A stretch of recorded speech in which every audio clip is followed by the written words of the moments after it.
겠습니다. 아멘. 옛사람을 벗어버리고 새사람을 입으라는 제목으로 두 번째 설교입니다. 송구영신, 여러분 잘 아는 대로 보낼 송자죠. 옛구자, 옛것을 보내고 영신, 새해를 맞이한다. 새것을 맞이한다는 뜻 아니겠어요? 또 우리가 새해가 되게 되면 한자로 신기일전이라는 말도 쓰죠. 이 새해가 되는 이 계기를 삼아서 우리 마음을 지금까지 먹었던 마음을 바꾸고 새롭게 살겠다는 계기를 다지는 것이죠. 아무튼 우리가 새해를 출발하면서 작년과는 좀 다르게 새롭게 살아야 되겠다, 이런 결심은 반드시 있어야 되는 것입니다. 저 자신도 이 설교를 준비하면서 좀 더 새롭게 살아야 되겠다, 또 새롭게 목회도 하고 또 하는 일도 하고 이렇게 해야 되겠다, 그런 결심을 해보게 됩니다. 새 마음으로 새롭게 삽시다. 우리 옆에 분들과 인사 나눕시다. 새 마음으로 새롭게 삽시다. 새 마음으로 새롭게 삽시다. 서로 인사 나눕시다.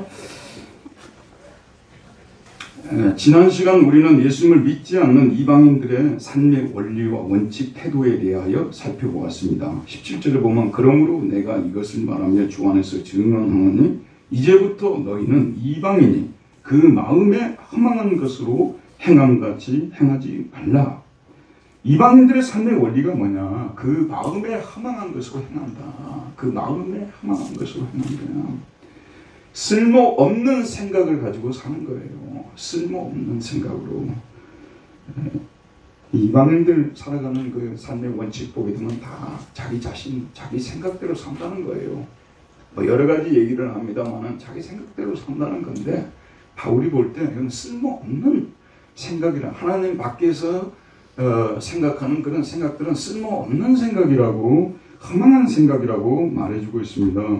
그럼 왜 이런 잘못된 삶의 원칙을 이들이 세웠느냐? 그들 속에 문제가 있었다는 거죠. 그들의 총명이 어두워지고 그들의 총명이 밝았다면 이런 원칙 세우지 않죠. 어떻게 하나님을 안 믿고 자기가 자기 생각으로 살아요? 이 험한 세상을. 말도 안 되죠. 여러분도 만약에 여러분의 인생의 그 배에 하나님이 지금 타고 계시지 않고 타고 계시지 않겠다고 만약에 말씀하신다면 얼마나 위험한 인생입니까? 생각만 해도 끔찍합니다. 근데 이 마음의 총명이 어두워졌기 때문에 하나님 없이 자기 생각대로 살아도 충분히 사라질 것 같다는 거죠. 그다음 그들 가운데 있는 무지함과, 무지라는 말을 많이 쓰잖아요. 플라톤 같은 사람 무지가 죄라고 했는데 사실 무지예요, 무지. 자, 여러분, 과학적인 우리의 눈에 보이는 물리적 세계에 있어서는 인간은 무지하지 않습니다. 하나님은 인간이 타락해도 이 물리적 세계를 규명하고 법칙을 찾아내고 또 인간의 삶에 유용하게 만들 수 있는 능력을 우리에게 주셨어요. 동의하시죠, 여러분? 그러니까 학문이라는 게 있는 거 아니에요. 근데 영적 세계에 대해서까지도 우리가 다 안다고 말하는 건 이거는 교만입니다. 인간은 영적 세계에 무지예요. 몰라요. 그들의 마음의 굳어짐으로 말미암아 우리가 은혜를 받고 나면 마음이 유연해집니다. 마음이 부드러워집니다. 그래서 진리에 대해서, 선에 대해서 굉장히 우리가 좋은 태도를 보이는데 굳어져 있기 때문에 이런 잘못된 원리를 만들어낼 수밖에 없어요. 무엇보다도 하나님의 생명에서 떠나 있잖아요. 하나님의 생명에서 떠나 있으니 그 하나님의 생명에서 떠나 있는 상태에서 무슨 올바른 사고를 할 수가 있겠습니까?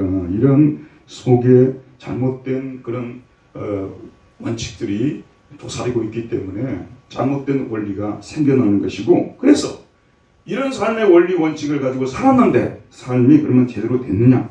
필연적으로 방탕한 삶에 끌어질 수밖에 없다고 진단하고 있습니다. 그들이 감각 없는 자가 되어서 센스가 없는, 센스리스 아니에요? 센스가 없는 사람이 된 거예요. 영적 세계에 대해서, 하나님에 대해서, 진리에 대해서 전혀 센스가 없는 사람들이 된 거예요. 여러분, 자, 저를 보세요. 도덕적으로 하나님 앞에서, 인간 앞에서 흉악한 죄를 범하고 하나님 앞에서 우상을 만들었다고 말해요. 하나님을 섬기지 않고 우상을 섬기는 죄는요, 제가 우리 부산의 이모님이 부산에서는 알아주는 이 점쟁이셨거든요. 지금도 제가 탄식하면서 기도하고 있습니다. 왜냐하면 그 아이들이 저하고 같이 자랐거든요. 또 우리 이모 집에도 제가 다니고, 물론 우리 이모가 뭐 지옥 간다는 얘기 지금 쓸 수가 없어요. 왜냐하면 또 언제 돌아올지를 모르니까. 그런데 저는 정말 하나님 앞에 기도를 드리고 있습니다. 하나님 없이 우상을 섬기는 것, 그 다음에 또 십계명의 5계명부터 또 십계명을 어기는 이런 죄들에 대해서 참 반드시 심판이 떨어지거든요. 근데 인간이 두려워하지 않는 거. 왜냐하면 감각이 없거든요. 여러분, 이제 우리가 영적으로 은혜를 받고 나면 감각이 생겨요. 스피리추얼 센스가 생겨가지고 이런 걸 하면 안 된다고 생각하면 속킥을 안 하는 것이고 죄에서 물러나는 것이고 방탕한 삶의 자신을 절대 내주지 않아요. 왜 우리가 우리 인생 하나밖에 없는 목숨 하나밖에 없는데 이 목숨을 방탕한 삶에다가 내주겠어요? 쑥독에다가 이걸 갖다 집어넣겠어요? 절대 그런 일이 없다는 것입니다. 모든 더러운 것을 욕심으로 행하되, 그러나 하나님 없는 사람들은 이런 방탕한 삶에 떨어질 수밖에 없다고 말씀하고 있습니다. 에베소 교인들의 삶 속에 언젠가부터 예수를 믿는 사람도 또 이렇게 살아도 그게 꼭 그렇게 크게 나한테 마이너스가 되고 크게 문제가 되겠느냐, 이런 생각이 살짝 들어왔어요.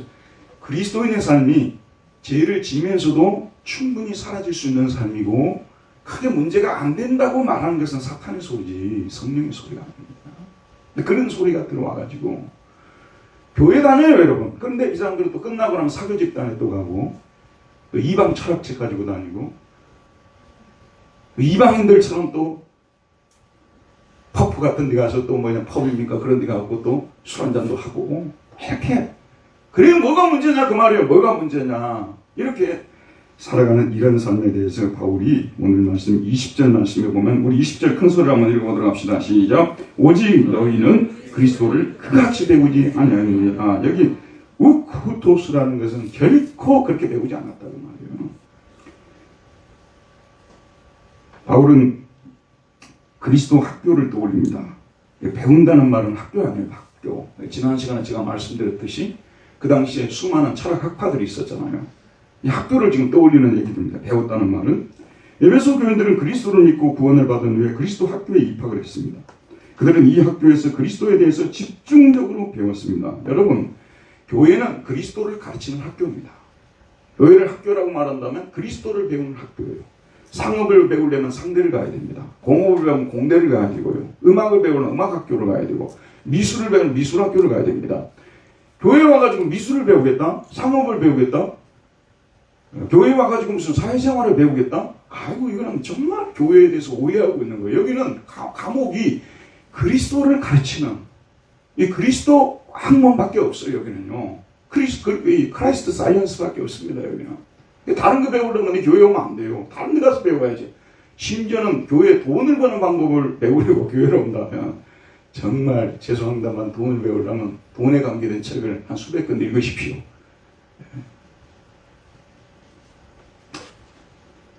그리스도를 배우는 학교입니다. 바울은 그리스도는 결코 이방인들이 사는 삶의 원리와 원칙에 따라 살지 않으신 분임을 강조합니다. 그는 에베소 교인들에게 그리스도를 어떤 분으로 배웠는지에 대해서 질문합니다. 그리스도는 지금 이방인들이나 그들의 스승들처럼 결코 살지 아니하신 분이라고 말합니다. 바울은 그들이 그리스도를 스승으로 모시고 그에게서 가르침을 받았음을 상기시키고 있습니다. 21절에 보면 우리 같이 읽읍시다. 시작. 진리가 예수 안에 있는 것 같이 너희가 참으로 그에게서 듣고 또한 그 안에서 가르침을 받았을진데, 듣고 바울로부터 듣고 가르침을 받았던 그리스도는 어떤 분이십니까? 여러분, 그리스도는 어떤 분이십니까? 그 자신 안에 품고 있던 진리에 일치하여 삶을 영위하신 분이십니다. 그리스도는 여러분 잘 아신 대로 진리 자체이십니다. 내가 곧 길이요, 뭐라고 했어요? 진리요, 생명이니. 그리스도가 진리예요. 예수님은 진리이시고 진리는 예수 안에만 있습니다. 이 진리는 하나님 아버지로부터 성령에 의하여 그 안에 주어진 진리입니다. 예수님은 진리 자체이시고 진리를 품고 사셨습니다. 그 진리를 삶의 원리와 원칙으로 삼고 진리에 따라 삶을 살았습니다. 우리 뭐에 따라 살아야 된다고요? 진리에 따라서 살아야 되는 거예요. 우리 그리스도인은 뭐에 따라서요? 진리에 따라서 살아야 돼요. 진리가 무엇이냐?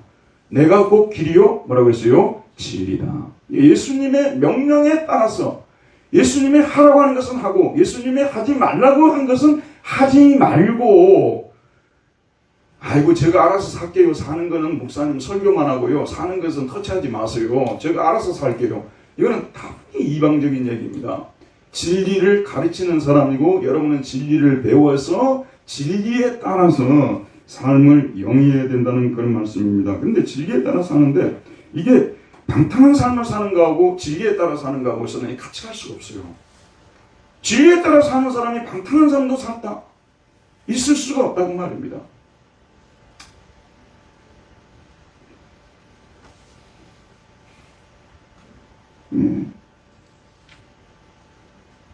이 원칙이 지켜지지 않았어요. 진리 아닌 것을 따라 살았기 때문에 그들이 방탕의 삶에 자신을 내줬어요. 예를 들어서 여러분 에피쿠루스 학파라는 거 있잖아요. 그 유명한 까르페 디엠이라는 거 알죠? 하루를 따먹어라. 하루를 열매를 따먹듯이 따먹어라. 소위 쾌락주의라는 거 아니겠습니까? 이 사람들은 쾌락을 누리는 것을 삶의 그냥 목표로 삼고 사는 거예요. 어떻게 하면 쾌락을 더 많이 누릴까? 고등학교 졸업하고 그 예전에 저하고 절친이었는데 몇 년 떨어져 있었는데 이분이 삶을 살아가는 방식이 너무 많이 달라져 버렸더라고요. 그 친구가 시골에 살 때요. 이 사람은 하루에 몇 가지 죄를 짓고 사느냐 노트에다 적으면서 하더라고. 나 그런 사람도 처음 봤어요. 진리에 따라 산다는 것은 그렇게 될 수가 없는데 언젠가부터 이런 이상한 사상이 교회 안으로 밀고 들어와가지고 예수 안 믿는 사람들이 볼 때 이상한 거예요. 아, 저 사람이 예전에 다 그렇게 살았던 삶을 청산하고 이 그리스도 학교에 입학을 한 사람인데 언젠가부터 이 사람이 그리스도의 말씀에 따라 살지 않고 세상에 나와서는 세상 사람처럼 살고 교회에 가서는 교회 사람처럼 살고 어떻게 예수 믿는 사람이 그럴 수 있느냐 이렇게 사람들 사이에서 이방인 사람들 사이에서 말이 나왔다는 그런 말씀입니다. 바울은 이 에베소서를 써서 이중적인 삶을 강하게 비판합니다. 그렇게 살아서 안 된다고 말합니다. 절대 그렇게 살지 마라. 세 가지 명령을 하고 있습니다. 여러분 바울 서신을 읽어보게 되면 바울이 그 에베소 교인들이나 고린도 교인들이나 여러 교우들에게 충고할 때 청유형을 하는 것이 많아요. 우리 그렇게 하지 맙시다. 우리 이렇게 삽시다. 그런데 청유형으로 하지 않고 이렇게 명령형으로 하는 경우가 있거든요. 근데 이 번역이 반역이라고 사실 22절에서 24절에 보게 되면 세 가지 명령이 나오고 있거든요. 다 동사가 명령형 동사들이에요. 근데 번역을 할 때 너희는 욕의 욕심을 따라 썩어져가는 구습을 따른 옛사람을 벗어 버리라 이렇게 번역을 해야 되는데 왜 버리고라고 번역했는지 모르겠어요. 버리라고 버리고는 좀 틀려요 이게요. 그 다음에 오직 내 심령이 새롭게 되어라 이렇게 번역하면 뭐가 문제겠어요? 매번 성경 번역한다고 수십 종류의 번역본들이 나오잖아요. 참 이 사람들 진짜 이렇게 오랫동안 번역을 해놓고도 이런 걸 하나 제대로 번역을 못해. 벌써 버리라고 명령력으로 되어 있어요. 오직 내 심령이 새롭게 되어라고. 그 다음에 하나님을 따라 의와 진리의 거룩함으로 지으심을 받은 새 사람을 입으라. 명령형으로 되어져 있다는 그런 말씀입니다. 물론 이게 명령형이 들어가 있겠지만 제가 말한 것처럼 세 가지를 다 이 세 문장을 다 명령형으로 번역하는 것이 훨씬 좋았을 것입니다. 자, 그런데 이 명령형을 쓸 때는요, 이거는 신속하게 실행된다는 거예요. 여러분도 가정에서 자녀들에게 무슨 얘기를 합니다. 그 TV 계속 보고 있지 말아라.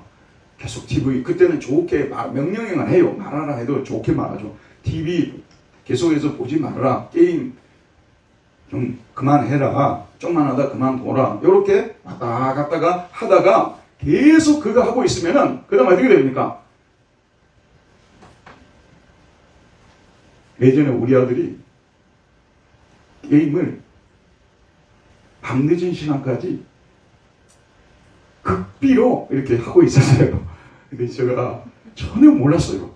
근데 어느 날 이제 한 두세 시간 돼서 화장실을 이렇게 딱 가는데 거기 불빛이 살짝 나오더라고요. 그 시간까지 아주 여호와 하나님을 경외하듯이 진지하게 이거 게임을 합니다. 제가 그때 들은 생각이 이게 컴퓨터 들어가지고 그냥 그 자리에서 그냥 내 꽂아버리고 싶더라고요. 여러분 그럴 때 어떻게 합니까? 강한 명령이 가지 않겠습니까? 절대 그러지 마라. 자, 여러분 저를 보세요. 로마서 12장하고 에베소 4장 이 부분은 우리 기독교 윤리의 강령의 구절이 되는 구절들이거든요. 근데 이걸 갖다가 우리 예수님께서 새해 김영주 목사가 설교 한번 하니까 그거 듣고 장보정거 하라고 지금 이 말씀을 전하게 하는 것이 아니라 저도 그렇고 여러분도 그렇고 신속하게 이거 시행이 돼야 된다는 거예요. 이렇게 하지 않으면 하나님이 가만두지 않겠다. 지금 이제 이런 하나님의 어떤 결심, 결의가 지금 이 말씀에 담겨 있는 겁니다. 우리 예수 믿는 사람들이요, 말씀 듣고 그때만 듣고 나서 밖에 나가면서 그냥 잊어버리고 또 살 때는 자기 식으로 살고 교회에 오고 이런 사람은 정말 하나님 기뻐하지 않습니다. 오늘 말씀은 우리에게 강하게 도전하고 있습니다. 옛사람을 벗어버리라고 말하고 있어요. 너희는 유혹의 욕심을 따라 썩어져가는 구습을 따르는 옛사람을 벗어버리고 옛사람을 벗어버리라. 마치 옛날에 거북한 의복을 벗어버리듯이 그들의 이전의 행위를 벗어버리라고 말합니다. 여러분, 옷이라는 것은 신분을 나타내 주지 않습니까? 조선시대에 왕하고 신하하고 영의정, 자의정 이렇게 이분들이 입는 옷이 다 달랐지 않습니까? 다 달랐죠. 신분을 말하는 거예요. 그럼 그 옷을 그렇게 입었으면 그 옷에 걸맞게 행동을 해야 된다. 영의정의 신분을, 영의정의 옷을 입은 사람이 거기에 신분에 맞게 행동하지 않으면 안 되는 것이죠. 이걸 말하는 것이죠. 히랍의 학파들도 보게 되면 다 소위 말해서 유니폼이 있었다는 것이죠. 제복이 있었어요. 학파를 상징하는 그런 옷들이 있었어요. 그래서 예를 들어서 중세에 그 수도원들이 많이 생겼거든요. 뭐 갈멜 수도원이라는 말도 들어봤을 것이고, 여러분이 뭐 어스틴 은자 수도원, 베네딕트 수도원인데 다 이 수도원마다 옷 색깔이 틀렸어요. 어떤 데는 흰색 옷을 입고요. 어떤 데는 검은색을 입고요. 백색 수도원, 검은색 수도원 이렇게 옷으로 이 사람들은 예를 들면 프란체스코 수도원이면 프란체스코의 정신을 옷을 통해서 나타내려고 했던 것이죠. 히랍의 아카데미도 마찬가지입니다. 플라톤 아카데미에 들어가면 거기에 옷이 주어집니다. 그 다음에 배지가 주어지죠. 교복이 사실은 거기서부터 나온 거 아니겠어요? 교복이 우리가 입고 있는 교복 배지 이것이. 그러면 이제 그 창시자의 이념, 목적, 가르침 이런 걸 따라서 살겠다고 하는 사람들 아닙니까? 여러분, 그리스도는 어떤 사람들입니까? 예수 믿고 세례받을 때 옛날에 세상에서 입던 옷을 벗은 사람들입니다. 에베소 교인들은 분명히 세례를 받고 예수 학교에 입학을 할 때 예전에 입던 옷을 벗어버렸어요. 그 옷을 벗어버렸다는 것은 이전의 삶의 원리 원칙, 삶의 태도 이런 것들을 다 벗어버렸다는 그런 얘기 아닙니까? 그래서 지금도 침례교 같은 경우는 침례를 시행하잖아요. 침례는 물에다 담근다는 뜻이에요. 반드시 강가 같은 데서 하든지 아니면 이런 예배당 같은 경우는 4층에 가면요 세례탕이 있어요. 이 사람들은 침례탕이 있어요. 그럼 거기 갈 때 옷을 다 갈아입습니다. 그리고 들어갑니다. 우리는 꼭 그렇게 한다고 해서 그 세례의 의미가 효과가 나타나는 것이 아니라고 우리는 말하는 것이죠. 상징으로 보는데 이 사람들은 꼭 그렇게 해야 된다고 침례교라는 것을 하나 만들어버렸잖아요. 침례교, 베프티스트. 밥티주가 담근다는 뜻 아니에요. 베프티스트가 그래서 나온 거 아니에요. 근데 여기서 보게 되면 이제 다시는 이전의 그 삶의 방식이라든지 태도 이렇게 사지 않겠다는 하나의 상징적 행위거든요.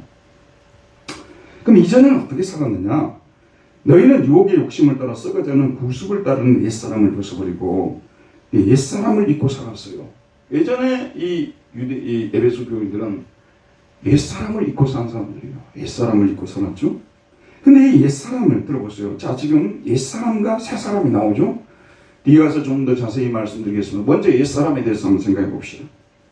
오늘 말씀에 보면 옛사람은 썩어져가는 사람이라고 말하고 있어요. 썩어져가는 사람.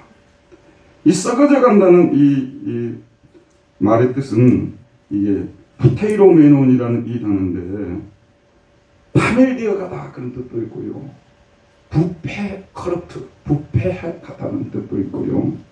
그 다음에 썩어져간다 이렇게도 번역이 되는 것입니다. 옛사람은 아담이 물려준 사람입니다. 우리가 자연적 출생을 할 때 입고 나오는 사람 옛사람이에요. 근데 여러분 이 옛사람은 매일매일 후패해갑니다. 겉사람은 부패하나 후패하나라는 말을 썼잖아요. 사도 바울도. 예수를 믿는 사람이든 믿지 않는 사람이든 옛사람은 시간이 지나면서 점점 후패해갑니다. 저같이 이제 60이 좀 넘은 사람들은요, 스마트폰을 손에다 들고도 어디 놔뒀는지 몰라가지고 찾고 다니고 이렇게 되기도 하고, 실제 피부를 봐도 옛날같이 10년 전에 사진 보게 되면 비교가 될 정도로 노쇠해 있고, 그다음에 머리를 봐도 역시 흰머리가 엄청 많이 났고, 이렇게 점점 새하얘져가는, 세잔해가는 그런 옛사람 아니겠어요? 더 심각한 문제는요, 나이가 들어가면서 정신도 훨씬 더 쇠퇴하고, 기억력도 쇠퇴하고, 쇠락하고, 정신조차도 늙어간다는 것을 여러분들이 늘 생각을 해야 됩니다. 본인은 안 받아들이고 싶겠습니다만은, 이렇게 옛사람, 이 아담이 물려주는 썩어져 간다는 것이죠. 두 번째, 이 옛사람은 유혹의 욕심에 따라 사는 사람이에요. 오늘 보면 유혹의 욕심이라고 하는데, 이 욕심에 따라라는 말을 쓰고 있거든요. 유혹의 욕심에 따라. 이 히라보는 카타인데 영어로 번역할 때 according to예요. 아코디온 악기 아시죠, 여러분? 아코디온이 뭐죠? 이게 어코딩에서 나온 거 아니에요? 어코드에서 나온 거 아니겠습니까? 그래서 이 옛사람은 욕심의 코드를 맞추면서 사는 거예요.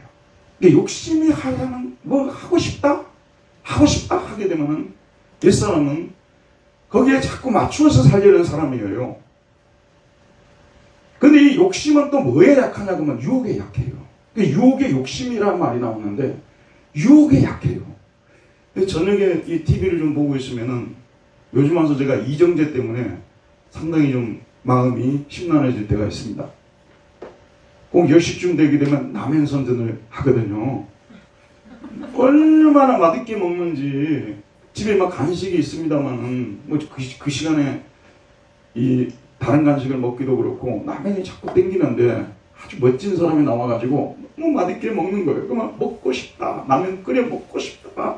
그럼 우리 집사람이 끓여 먹지 말라고 명령을 내리고 들어갔기 때문에 안 먹어야 된다, 배 나오니까 안 먹어야 된다, 막 두 개가 싸우는 거예요. 근데 이정재가 거기서 선전만 안 했어도 넘어가려고 했는데 바깥에서 유혹을 하니까 이게 해야 되냐 안 해야 되냐 하는데, 사실은 우리 모두가 유혹에 항상 굴복하는 게 아니에요. 또 욕심에 항상 굴복하는 게 아닙니다. 그렇게 인간을 논하게 되면 인간이 무슨 동물이에요? 그게 아니잖아요. 우리가 때로는 이겨요. 근데 여러분 잘 들으세요.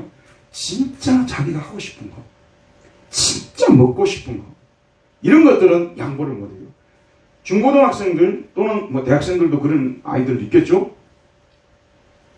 이 게임이 왜 무섭냐 그러면요, 이 게임의 세계에서는 거기에 보게 되면 귀족들이 있어요. 그리고 왕이 있고요. 처음에는 재미로 하다가 거기 등극하려고 그 애들이 그걸 하고 있는 거예요. 그러니까 못 내려놓는 거죠. 거기 왕으로 등극해야 되니까.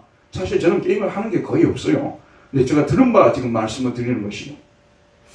그래서 그것을 하고 싶다는 생각이 들면은 아무리 부모님이 연탐을 하고 또는 또 채찍을 가하고 또 뭐 망을 보고 다 해도 부모님 딱 재워놓고 나서 차분하게 일어나서 아주 수도원과 같은 그 고요함 속에서 그걸 하고 말거든요.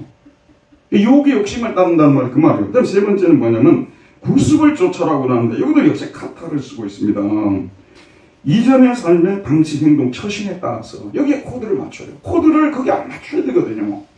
이전의 삶은 망한 삶이거든요. 근데 코드를 거기 안 맞춰야 되는데 거기에 코드를 맞추는 거예요. 우리말로 번역할 때는 습관이라고, 구습, 옛날에 습관이라고 번역했지 않습니까?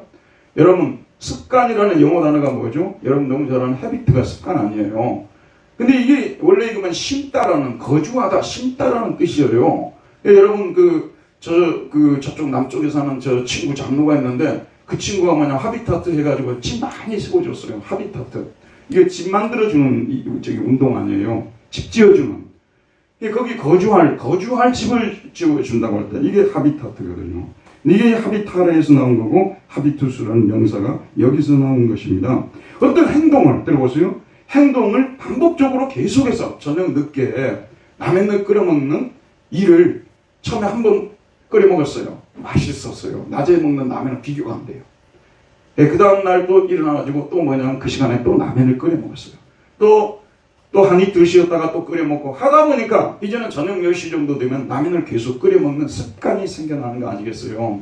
근데 습관이라는 거 우리 속에 딱 뭐예요? 집을 짓듯이 여기에 딱 이렇게 들어와서 정착을 해버리는 거예요. 그래서 우리는 그 다음부터는 이 습관을 거절을 못하는 거예요. 거역을 못하는 것입니다. 그래서 습관에 의해서 우리는 자동적으로 움직여지는 그런 사람이 되어진다는 말씀 아니겠어요? 특별히 에베소 교인들을 완전히 망하게 만들었던 습관이 뭔지 아십니까? 그 유명한 에베소 5장 18절이에요. 술 취하지 말라. 이런 방탕한 것이 성령의 충만함을 받으라. 그러니까 에베소 교인들이, 에베소 교회가 당시 어디 있었는지 아시죠? 여러분 지금 터키 가시면요, 그 이스탄불에서 차를 타고 한 4시간, 버스 타면 4시간, 비행기로는 1시간 정도, 1시간 반에 걸리는 데가 에베소입니다. 에베소 신전도 있었고,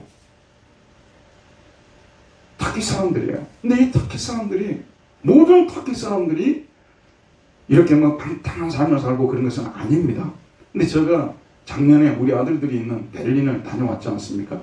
근데 베를린을 보면 거기가 잘 사는 사람들 있잖아요. 잘 사는 사람들은 독일 사람들이 주로 사는데 그 군락을 이루어서 촌락을 이루어서 거기 살고 있어요. 잘 사는 사람들이에요. 근데 터키 사람들만 모여서 사는 데가 있어요. 터키 사람들만 모여서 사는데 거기 다 못 사는 사람들, 주로 외국인들. 우리 아들도 거기 살기 때문에 전철을 타고 그 앞에 자주 통과해야 돼요. 근데 여러분 반드시 맞는 건 아니에요. 근데 제가 본 지금 한 경험을 말씀드린 거예요. 그 터키 사람들이 모여있는 거 가보면 실제 그런 일이 있었어요. 터키 사람들이 술이 취해가지고 눈이 뻘개가지고 거기에 모여가지고 어떤 사람이 갑자기 자전거를 탁 이렇게 누가 세워놨는데 그걸 들더니 밑에다 팍 팽개치는 거예요. 그러니까 저는 이제 겁이 나고 혹시 저도 뭐 화를 당할까 봐서 옆으로 싹 돌아서 갔죠. 아무튼 그 당시에 술을 마시는 거, 이 술독에 빠질 정도로 마시는 거, 술독에 빠질 정도로 마시는 거. 술에 쩌든다는 말을 쓰잖아요. 찌든다, 뭐 쩌든다 이런 말을 쓰잖아요.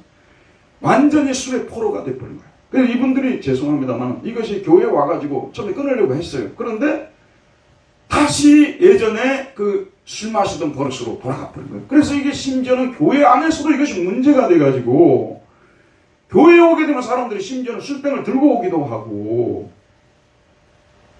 이런 일이 실제로 벌어지게 됐다는 것이. 그래서 술 취하지 마라 이런 방탕한 것이라고 바울이 말하고 있습니다. 술에 관계되면 여러분들이 꼭 그러거든요. 술은 그 건강을 위해서는 좀 마실 수 있다 이런 말을 많이 쓰잖아요. 술은 정말 마시지 말아야 된다는 또 이런 표현도 쓰고요. 예수님도 포도주를 마셨지 않느냐는 또 이런 또 항변도 나오고요. 근데 솔직하게 저는 말씀드리면 음식을 가지고 기독교를 논하지 말아야 된다고 저는 확신을 가지고 있어요. 음식은 모든 게 하나님께서 주신 것이에요. 어떤 사람은 너무 고통스러워서 독주를 마시지 않고선 밤을 지샐 수 없는 사람도 있고요. 또 음식할 때 또 술이 들어가면 또 아주 좋은 그 음식도 있어요. 그리고 여러분들이 집에서 가족끼리 이렇게 건전하게 이렇게 뭐 한 잔씩 한다. 그것까지도 정죄해가지고 예수 안 믿는 사람처럼 대하는 것은 사실은 성경도 아니고요. 저는 잘못된 것이라고 봅니다. 그러나 술을 하루도 안 마시면 살아갈 수 없을 정도가 되어버렸다고 말이에요. 이런 삶은 분명히 성령을 거스리는 삶이라는 것을 여러분들이 인정을 하고 싶고 해야 되는 거예요. 그리고 예수 안 믿는 사람들을 만나게 되면 자연스럽게 술판을 버리고 그들과 함께 술을 마셔놓고도 아무 거리낌이 없고, 여러분 신앙이 너무 좋은 것이 아니라요, 사실은 교회는 나오고 있지만 이교의 삶에 타협하고 살아가는 거라고 저는 보거든요. 그래서 이런 습관들 때문에 에베소 교인들이 개인적으로도 그렇고 공동체도 그렇고 피해를 많이 입은 거예요. 에베소 교인들이 그렇게 살지 않겠다고 세례를 받으면서 서약을 했잖아요. 근데 지금 다시 그렇게 살고 있지 않습니까? 저를 보시기 바랍니다. 저는 이건 하나님께서 저에게 보여준, 일반은총의 영역에서 저에게 보여준 하나의 어떤 교훈이에요. 우리 마을은 섬이었거든요. 지금은 이제 도로가 뚫려가지고 다리도 낮아가지고 그냥 하동 바로 옆에 사동에서 한 15분 들어가는 거예요. 섬진강이 7하루거든요. 당시는 이 완전 섬이었어요. 우리 마을에 3대 주정뱅이가 있었어요. 3대 주정뱅이. 근데 그분들을 보게 되면 항상 얼굴에 이게 눈알이 시뻘겋습니다. 근데 제가 하나님께서 아마 그걸 보여주신 것 같아요. 이 세 사람이 40대에 다 돌아가셨어요. 40대에 이 세상 떴다니까요. 여러분, 자기가 공허해서, 심령이 공허해서, 또 너무 불안하고 고통스러워서 술로서 그것을 달래려고 하지만은 육체도 망가뜨리고 심령도 망가뜨리고 노쇠화시켜가지고 건강도 해치게 되고 아무것도 유익한 것이 없다고 성경이 말씀하고 있는 것입니다. 그래서 그런 삶을 더 이상 살지 말아라. 두 번째, 심령으로 새롭게 되어라고 말씀하고 있습니다. 23절 보면 오직 너희의 심령으로 새롭게 되어. 아나뉴스타예요. 심령으로 새롭게 되어야 되는 거예요. 그런데 여러분, 이 심령이 새롭게 된다는, 아까도 제가 말씀드렸죠. 술을 마시는 분들 보세요. 술을 이제 가끔 마시는 것이 아니라 술을 하루라도 마시지 않고 살아가는 사람들은 사실은 그 사람들의 삶이 건전하지가 않아요. 속의 상태가 매우 공허한 상태이고요. 속에 큰 근심이나 불안이 지배를 하고 있어요. 그래서 뭔가 술이라도 마시지 않으면 안 되는 거예요. 자, 결론적으로 말씀드리면 우리가 이런 옛사람을 떠나기 위해서는 속이 새로워져야 돼요. 이 속이 여러분 고침을 받아야 돼요. 속이 소생이 되어야 됩니다. 심령이 소생이 되어야 된다는 말씀이요. 우리의 심령이. 근데 이 누스라는 이 단어가 심령, 영혼, 정신 다 번역이 돼요. 마음이라고도 번역이 됐어요. 딱 한 단어로 번역하기가 참 쉽지 않아요. 근데 어쨌든 심령으로 번역을 해놨는데 우리 마음속에는 영혼이다. 이렇게 이제 우리가 번역할 수 있겠죠. 근데 이 심령이 새롭게 되어야 됩니다. 근데 새롭게 되는 방법을 들어봅시다. 이건 어떻게 심령이 새롭게 되냐 그러면요. 아까 마셨던 옛날 술이 있잖아요. 옛날 포도주, 와인이라든지 그런 것들이 들어가서 우리 심령이 새로워지는 게 아니에요. 아무리 좋은 보르도산 그런 어떤 유명한 포도주라 할지라도 우리 속에 들어가서 우리 심령을 새롭게 할 수 없어요. 성경에는 천주라는 것이 나와요. 천주, 술주자, 하늘천 술주. 하늘에서 내려온 술이 있어요. 그 술이 무슨 술이에요? 그 술이 무슨 술입니까? 성령님 아닙니까? 성령님. 원래 이 영이라는 말 있잖아요. 이게 스피릿 아니에요. 이게 라틴어 스피리투스죠. 그래서 술 할 때도 스피리투스라고 해요. 술. 그러니까 성령님은 하늘에서 내려주신 술이에요. 이 성령의 새 술을 마셔야 돼요. 베드로가 성령 충만해서 설교를 했어요. 많은 사람들이 베드로를 뭐라고 했습니까? 내가 이 대낮에 술을 마셔가지고 새 술에 취해버렸다. 이렇게 말했지 않습니까? 새 술이 있어요. 이 새 술 성령님께서 우리 속에 새롭게 하는 이 단어는 아나뉴스타인데, 아나라는 말은 뭐냐면 다시라는 뜻이고 위로부터라는 뜻이에요. 위로부터, 성령을 통해서 위로부터 다시 새롭게 되지 아니하면 구습을 쫓는 삶을 살아갈 수밖에 없어요. 반드시 여러분, 옛사람 나는 술 안 마시고 예전에 삶을 안 살겠다. 그것만 갖고 족하지 않아요. 여러분의 마음을 다스려야 돼요. 이 마음이 성령으로 충만해야 돼요. 새술이 가득 차 있어야 돼요. 그게 성령 충만 아닙니까? 여러분 속에 성령이 충만히 있어야 됩니다. 가득히 채워져 있어야 됩니다. 가끔씩 여러분 그렇죠. 은혜를 너무 많이 받아가지고 감격적으로 눈물도 나고 찬양도 나오게 되고 막 속에 그냥 은혜가 가득 차 있는 상태, 성령 충만한 상태죠. 이런 상태.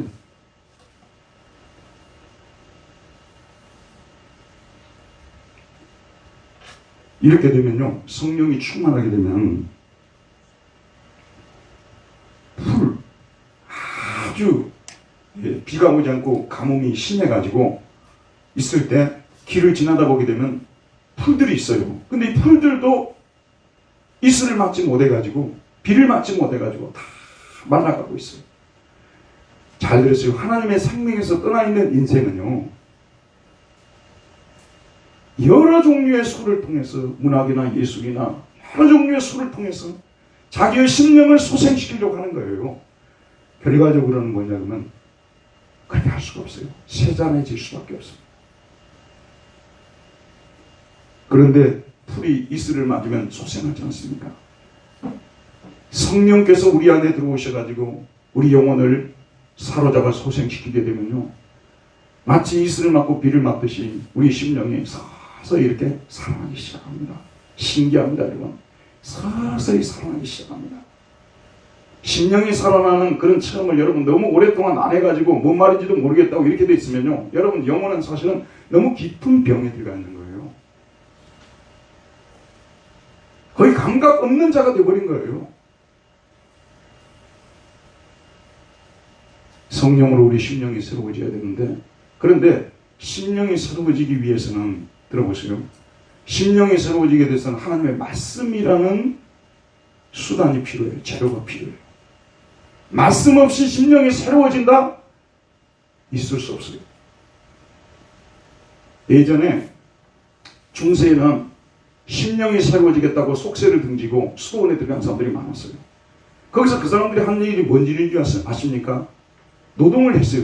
노동은 이 사람들 하루에 몇 시간씩 꼭 해야 돼요. 노동을 했어요. 그 다음에 두 번째는 뭐냐면 명상을 했어요. 명상 아시죠? 명상을 하는 목적이 새 속에 있는 때를 갖다가 이 속에 있는 거 다 없애버리고 심적인 기운으로 가득 채워지기 위해서 명상을 한 거예요. 근데 이 명상이요, 오늘날 절에 가서 템플 스테이 하는 거하고 똑같은 것입니다. 여러분이 아시다시피 영어의 contemplation이라고 하잖아요. contemplation이 명상 아닙니까? 근데 이 템플이라는 말이 뭐냐면 절이죠. con이라는 말은 함께라는 뜻이에요.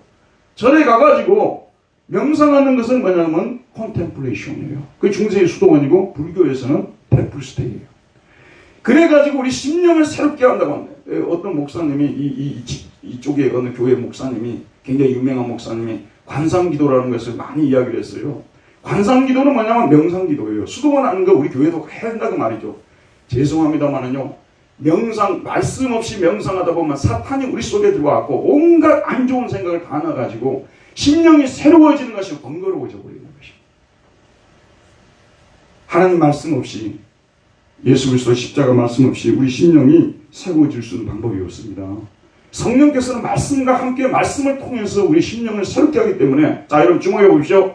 올 한 해 동안도 여러분들이 아이고 김영주 목사 설교 그렇게 하고 나는 나대로 살게 이러지 마시고요. 매일매일 이 말씀의 술을 마셔야 됩니다. 매일매일 말씀을 우리 속에 집어넣어야 돼요. 말씀을 우리 속에 계속해서 집어넣고 그 말씀을 주야로 묵상하고, 그러면 어떤 현상이 나타나는 줄 아세요? 삶이 소생하기 시작해요. 우리의 심령이 소생하기 시작하죠. 심령이 소생하기 시작하면 그 다음부터 우리가 하는 일이 재밌어지기 시작해요. 그리고 창조적인 활동이 왕성하게 일어나게 됩니다. 여러분, 문명의 쇠퇴라는 말, 문명의 몰락이라는 스팽글러의 작품들 아시지 않습니까? 결국 뭐냐면 인간이 만든 문명은 결국은 끝이 있는 거예요. 쇠락의 상태가 오는 것입니다. 성령이 아니고서는 예술도 문학도 전체적으로 새로워질 수 있는 것이 아무것도 없어요. 그래서 항상 대각성이 지나고 나면은 문명이 꽃을 피웠어요. 루터는 비텐베르크에서, 칼빈은 제네바에서, 즈밍글리는 쥐리시에서 개혁을 일으켰습니다. 또 여러분 에딘버러 이야기 한번 할게요. 스코틀랜드의 수도가 에딘버러 아닙니까? 거기에 존 낙스라는 사람이 나왔어요. 칼빈의 제자인데, 그 사람이 결국은 카톨릭이 지배하던 그 당시에 이 개혁주의 신앙을 배워가지고 장로교를 거기다가 에딘버러에 세웠어요. 에딘버러에 세우고 나서 장로교 나라를 만들고 나서요, 죄송합니다만 한 20년 만에 세계 최고의 교육국가가 되어버렸어요. 그래서 그때 유명해진 대학이 에딘버러 대학이나 에버딘 대학이, 그때 스코틀랜드가 전 세계에서 가장 교육을 잘 시키는 나라가 되어버렸어요. 왜 그런지 아십니까? 성령 충만하고 이것이 관계가 되어 있다니까요. 심령이 새로워지게 되면 쓸데없는데 에너지를 쓰지 않고요, 쓸데있는데 에너지를 쓰게 되는 거 아니겠습니까? 그래서 성령으로 새롭게 되어야 된다는 그런 말씀을. 세 번째, 하나님을 따라 의와 진리의 거룩함으로 지으심을 받은 새 사람을 입으라는 말씀입니다. 근데 우리 속에는 한 인간 안에 두 사람이 들어있어요. 옛 사람이 있고 또 무슨 사람이 있어요? 새 사람이 있어요. 근데 이 새 사람은 누가 만들어주셨어요? 하나님이 만들어주셔서 우리 속에 넣어준 사람이에요. 근데 이 새 사람의 성품은 뭐냐? 의와 진리와 거룩이에요. 하나님의 형상이죠. 하나님의 형상으로 만들어졌다는 말은 의와 진리와 거룩으로 만들어졌다는 거예요. 그러니까 이 사람은 습성적으로 의와 진리와 거룩을 항상 코드를 맞추고 살리는 사람이에요. 아까 말씀드렸죠? 유혹의 욕심의 코드를 맞추고 살리는 사람이 옛사람이고, 의와 진리와 거룩의 초점을 맞추고 살리는 사람이 새 사람입니다. 이 두 사람이 우리 속에 치열하게 싸우고 있는 것이죠. 이 새 사람을 오늘 말씀에서 뭐라고 하냐 그러면 새 사람을 입으라고 말씀하고 있어요. 소극적인 기독교는요, 그것으로 답이 아닙니다. 적극적으로 우리가 새 사람을 입어야 되는 거예요. 적극적으로 의와 진리와 거룩을 따라서 살아야 되는 것입니다.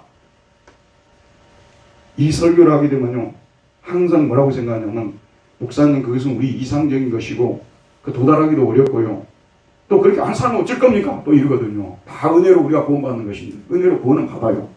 여러분, 자, 주목하고 계세요. 마지막 부분입니다. 우리 그리스도인들이 크게 오해하는 부분을 제가 지금 여러분에게 일깨우고 있는 거예요. 새 사람을 입고 살아도 되고 안 살아도 되고 그게 아니에요. 그건 크게 착각이에요.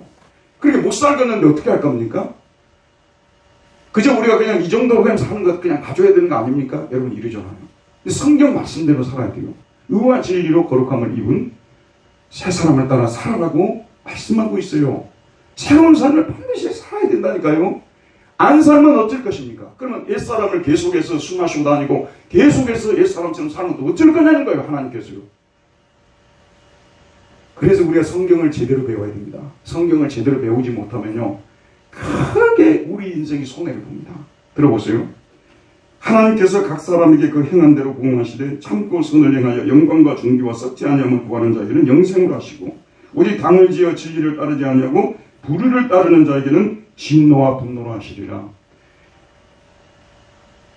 목사님, 저는요, 올해도 작년처럼 그대로 살 거니까요, 괜히 설교에 그저 불편하게 하지 마십시오. 수많은 사람들이요, 하나님의 심판이 더뎌지니까 없는 줄 알아요. 하나님이 눈 감고 사시는 줄 알아요. 아무것도 모르는 줄 알아요. 전혀 그렇지 않습니다. 전혀 그렇지 않습니다. 세상 사람들이 하는 삶의 방식을 너무 좋아해가지고 맨날 빵만 보러 다니고 맨날 어떻게 하면 돈만 늘릴까 그런 삶을 살아가잖아요. 언젠가는 그것으로서 아주 피눈물을 흘리게끔 하나님께서 만들어버리는 거예요. 그게 하나님의 공이에요. 그리고 그 사람이 선택된 백성이라면 돌아오기는 해요. 회심의 기회를 줍니다. 하지만은 뭐냐 그러면 하나님의 그런 행동에 대해서는 기뻐하지 않는다니까요. 아까 보세요. 비록 자연인들이었지만 20대부터 계속 술을 그렇게 파마시던 분들 40대에 가서 다 돌아가셨잖아요.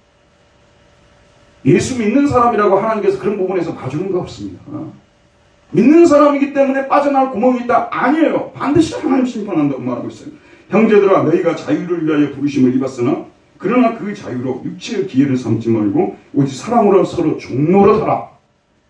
오늘 우리 집사님 기도하실 때 섬김의 삶을 우리가 이 분당교회 성도들이 살자고 했지 않습니까? 자유를 가지고 방탕한데 그렇게 사용하지 말고 섬기는데 사용하자고 말하고 있습니다. 내가 이르노니 너희는 성령을 따라 행하라. 그리하면 육체의 욕심을 이루지 아니하리라. 육체의 일은 분명하니 곧 음행과 더러운 것과 호색과 우상숭배와 원수 맺는 것과 분쟁과 시기와 분냄과 당짓는 것과 분열함과 이단과 투기와, 들으세요, 술 취함과 방탕함과 또 그와 같은 것들이라. 전에 너희에게 경계한 것 같이 경계하노니 이런 일을 하는 자들은 하나님의 나라를 유업으로 받지 못할 것이요. 우리 그리스도인들이 믿음으로 구원한다는 말이요, 윤리적으로 아무렇게나 살아야 된다는 그런 뜻이 전혀 아닙니다. 믿음으로 구원받는 사람들은 의와 진리와 거룩에 따라서 살아야 될 의무가 있어요. 근데 그게 우리 힘으로 안 되니까 날마다 성령의 도움을 구하는 거 아니겠습니까? 날마다 은혜의 보좌 앞에 나가서 하나님의 은혜를 구하고 성령으로 충만해지게 되고, 성령이 우리 속에 역사해보세요. 여러분, 술 취하신 분들 기억나시죠? 술이 진짜로 많이 들어가게 되면요, 자기 통제 불가능해요. 그래서 자기 속에 있는 얘기가 다 나와요. 평소에는 자기 아내에게 그렇게 나이스했던 사람이 속에서 나오는 얘기를 들으면요, 저 사람이 정말 저런 사람이었나 할 정도로 그런 말들이 막 쏟아 나오는 것입니다. 성령 충만한 사람도 똑같은 거예요. 술 취하지 말라, 성령으로 충만하라. 이 말은 성령으로 충만해지게 되면 의와 거룩과 진리에 따라 사는 것이 그냥 습관적으로 나온다니까요. 하려고 해도 막 부자연스러운 것이 아니라. 그래서 오늘 말씀에서 우리가 이렇게 성령 충만해서 새 사람을 살아야 된다고 말하고 있습니다. 저는 여러분들에게 하나님이 누구신가를 가르치는 것을 저는 목회의 아주 중요한 요소로 보고 있습니다. 잘못 알게 되면요, 자기 인생에 얼마나 큰 타격을 받는지 모릅니다. 예수 믿고 나서 에베소 교인들처럼 계속해서 술에 쩔어가지고 살고 그렇게 살아도 예수 안 믿는 사람들 만나가지고 예수 안 믿는 사람들이 걱정해 줄 정도예요. 내가 교회 다니는 사람은 그렇게 살아도 되냐 할 정도로 이렇게 삶을 살면서도 다 다 은혜로 구원받고 다 믿음으로 구원받는 것이야. 이렇게 만약에 말해버린다면 우리 예수님의 십자가를 욕보이는 거 아니겠습니까? 십자가의 그 고통을 욕보이게 하는 거 아니냐 그런 말씀이에요. 그러니까 우리가 정말 십자가를 진정 믿는 사람들이라면은 옛사람을 벗어버려야 돼요. 그리고 새 사람을 입어야 됩니다. 이래도 되고 안 해도 되고 그런 문제가 아니라 제가 왜 이런 말씀을 강하게 전하냐 그러면요. 지금 현재 21세기에 들어와서 우리 교회 안에서 윤리의식이 너무 많이 이것이 실종이 돼버렸어요. 사람들이요. 예수 안 믿는 사람들 별 차이가 없을 정도로 이렇게 지금 떨어져 버렸거든요. 이런 상황 속에서 우리 예수 믿는 사람들은 다르게 살아야 된다는 거, 하나님을 기쁘시게 하는 삶을 살아야 된다는 걸 가슴에 새겨야 되는 거예요. 그리고 그렇게 살지 않으면 하나님께서 여러분을 사랑하시기 때문에, 여러분을 포기할 수 없기 때문에, 그 술 때문에 반드시 여러분이 어디가 고장이라도 고장이 이렇게 만들어버린 거예요. 돈을 너무 좋아하는 사람들은 돈 때문에 결국은 큰 어려움을 당하게 만들어버리는 것이고요. 왜냐하면 하나님은 절대 여러분을 사랑하기 때문에 포기하지 않는 거예요. 끝까지 여러분을 건지고 말 것입니다. 그래서 여러분들 주님을 닮은 바른 사람 살도록 만들고야 마시는 것이 우리를 구원하신 목적인 것입니다. 하나님은 실패하지 않습니다. 아멘. 반드시 그렇게 만들어 가십니다. 그러나 결론적으로 말씀드릴게요. 우리가 옛사람을 벗어버리고 심령이 새롭게 되어서 새 사람을 입고 사는 건요, 삶이 아까 스팽굴레의 문명의 몰락이라는 말을 썼지 않습니까? 여러분, 우리 교회에 나와서도 우리가 그렇게 신선하고 기분 좋고 힘이 생기고요, 교회 밖에서 가정생활을 하든 직장생활을 하든 문화생활을 하든 무슨 생활을 하든 그 속에 기쁨이 있어요. 낙이 있어요. 행복이 있어요. 그래서 진짜 인생이 소생하는 것 같아요. 그런데 주님의 말씀을 쫓지 않고 계속해서 예전에 구습을 쫓는 이 삶을 살고 유혹의 욕심을 쫓아가잖아요.